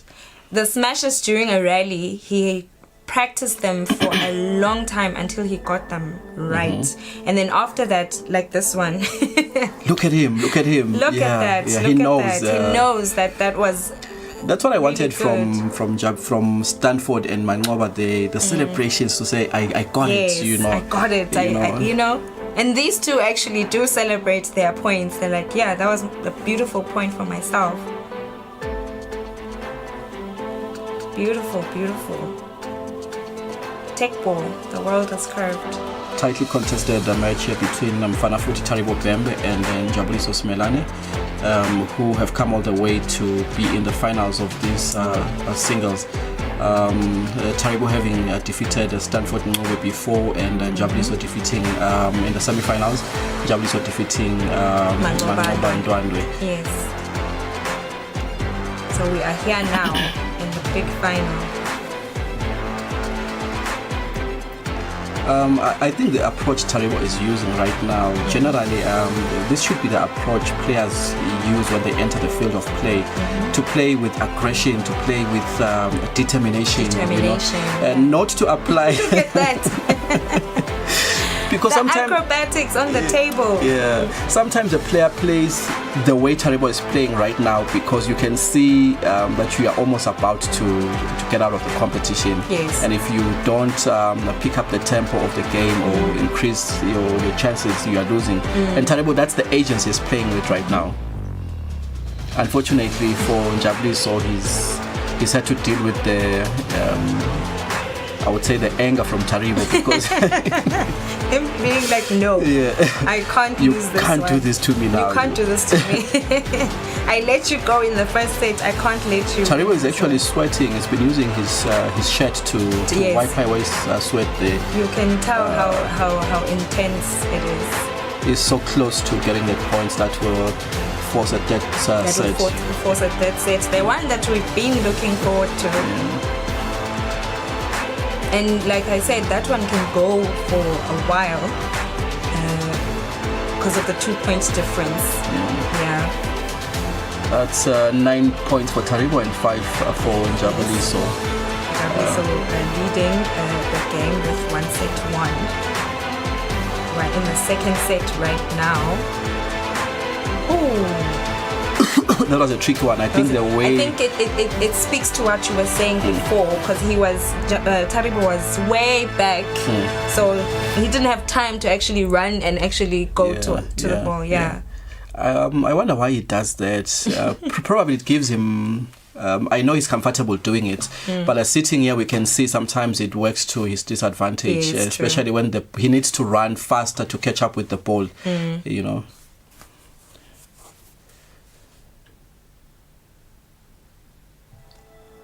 Beautiful header there. Jabuliso trying to be smart there, playing the ball across the opposite end he's coming back nicely, Jabuliso. Look at the score now, it's at 9-7. I like the way also Jabuliso understands the game in terms of the tactics. Taribo is on the other side of the table and he places the ball on the opposite side of the table so Taribo can run. It's like twisting his mind, you know. It's twisting his mind and knowing how he plays. So I am actually playing with his brain right now.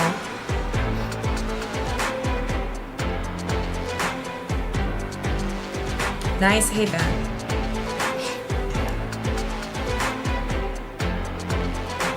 Okay, yes, it's Njabuliso's point. Yeah, that was a miss from Taribo. It was a miss. It didn't hit the table. Yes.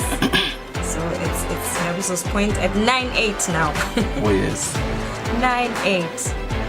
And I made Taribo aware of this the other day that it's so sad with Teqball that in your effort to get a point, because that the point that Njabuliso just got was Taribo's attempt to score. Yes, but true. he missed. But he missed, and then the failure that you were talking about. Not that he couldn't, he failed. Yeah.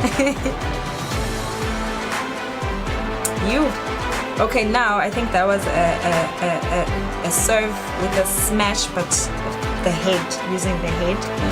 He's trying, he's trying that one again. The ones that Njabuliso has been using.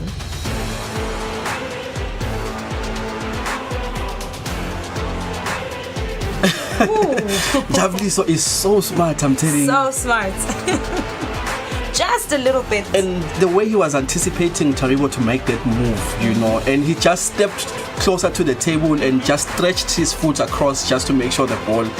It didn't even have to push it forward too much, you know, because there was little Taribo could do with it. Yes.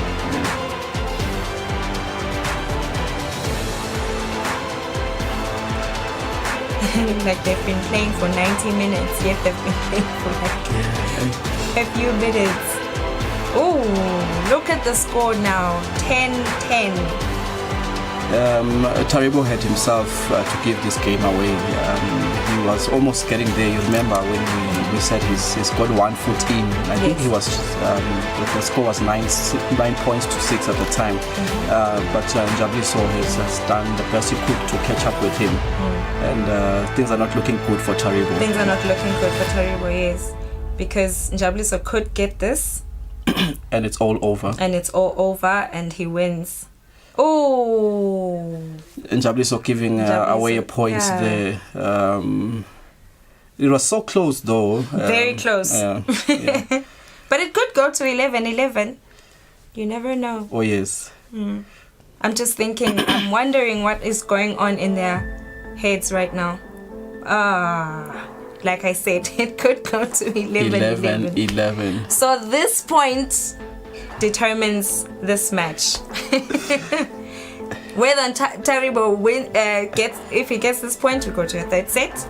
Njabuliso gets this point, the game is over and he wins. So bawabidangani kodwa lama penalties lawa ebholeni ikwazi Njabuliso won. Oh my god. Look at that. The celebration, yeah. Nice. Congratulations to him. The Mkulu beating the other beating the other Mkulu.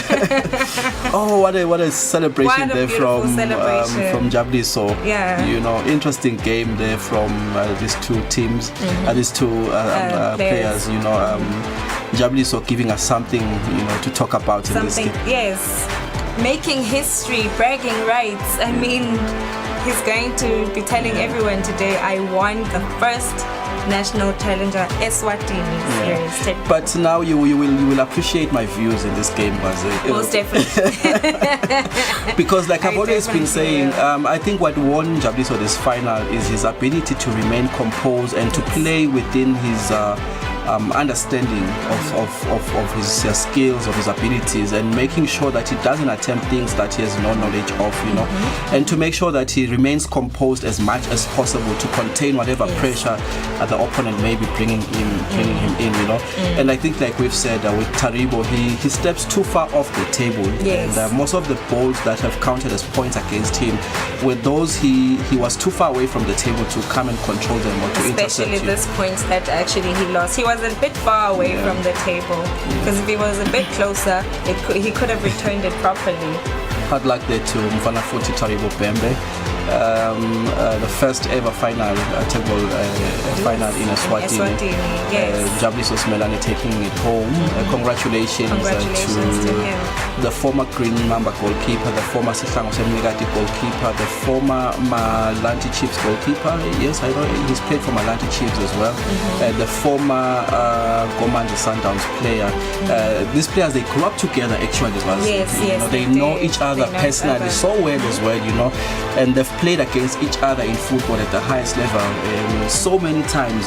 And I'm sure Jabuliso is very excited to have come out the winner today. Very excited. Because Taribo has won more accolades than Jabuliso, I think, with Mbabane Swallows winning championships, finals and the likes, But him beating a player he used to compete with at the highest level before, I'm sure it means a lot to him and those that are in favor of Jabuliso, particularly those teams they've played for. And I know a lot of fans that have been watching today are those Green Mamba fans, those other fans that have been, the teams they've played for before. So congratulations to Jabuliso Simelane. Yes. And also well done to Taribo for pushing so hard to get to this level. Yes, well done to him for that and for giving us a very beautiful game, entertaining us with those smashes and those headers. It was, look at that. Jabuliso, I would say Jabuliso is underrated, but he's a very, very good player. Very good. And if you look at the power with which he hits his head balls, it's so impressive. And most of those are the ones that have kept him coming all the way until he got to where he is right now. Beautiful game to the gentlemen. As you can see, now they're stepping on the table. This is the culture of Teqball after the tournament. The winners, number 1, 2, and 3, step on the table. As you can see, Jabuliso being in the middle as number 1, Taribo on Jabuliso's right hand side as number 2, and of course our number 3, Stanford Zumbe, is going to stand next to. So the king is going to be in the center. The king is in the center. Yes, as you can see, they're getting their medals for the first time. This is a milestone for Eswatini Teqball. Honestly. The third place and the second place are receiving their medals, and the champion, which is look at that. How I wish there were fans in this. I know. Oh my God, so much excitement. Excitement. But yeah, we'll get there. Everything is going to go back to normal. The first biggest accolade in Teqball in Eswatini goes to none other than Jabuliso Simelane. Yes. So exciting to see this guy, lifting this tournament, because in every session I've been to watch you guys train, he's been there. You can see they put in the effort, And I remember the last training session you had by your offices, when the games were finally called off. He challenged Ngube to play a friendly match, Yes. just to make sure that's his passion for the game, It's finally paid off for Jabuliso Simelane. Congratulations. Congratulations to him. Yes. As you can see there, those are the referees in their nice orange bow ties. I like the class that comes with the sports. Very classy. They are very classy, very neat, and you do want to be associated with Teqball. Everything is done at the highest level. It looks as though we've come to the end, Gwazi, of our session here today. Yes. And the doubles are playing tomorrow. Doubles are playing Tell us just a little bit about that. We have round 2. Round 2 is doubles tomorrow. Very, very interesting. We'll start from 9 a.m. at Mavuso. It's going to be a fun day. It's going to be fun to watch the teams play. Of course, it will be interesting to watch the pair that's going to be standing on the table, just like these guys are standing on the table. Congratulations once again to the winner. That's his stats. He's 43 years of age and he's the first winner of Teqball, weighing 76 kilogram and 1.67 kilograms, 6 centimeters actually. I'm sure this, especially now that he knows what's coming up, he's gonna be losing some kilos there and making sure he's more accurate, he's more agile. True. And we just want to wish him all the best going forward. Yes, of course. Yeah, looking forward to tomorrow, of course. Looking forward to the next 2, 3, 4 rounds as well, because we still have more of this coming up. Next weekend, of course, we have got another round 3 and round 4, and of course, looking forward to tomorrow doubles. And thank you so much once again, Eswatini, for watching this live broadcast of the Teqball single session that was taking place at the Mavuso Sports Center, with the eventual winner in this session being Njabuliso Simelwane. Do tune in tomorrow as well as we give you the doubles session. Interesting pair there will be Taribo Bembe and the man that defeated him today, Njabuliso Simelwane, and many others, Stiga, Rio and the like. Thank you so much once again. I hope you do enjoy your Saturday evening. Thank you.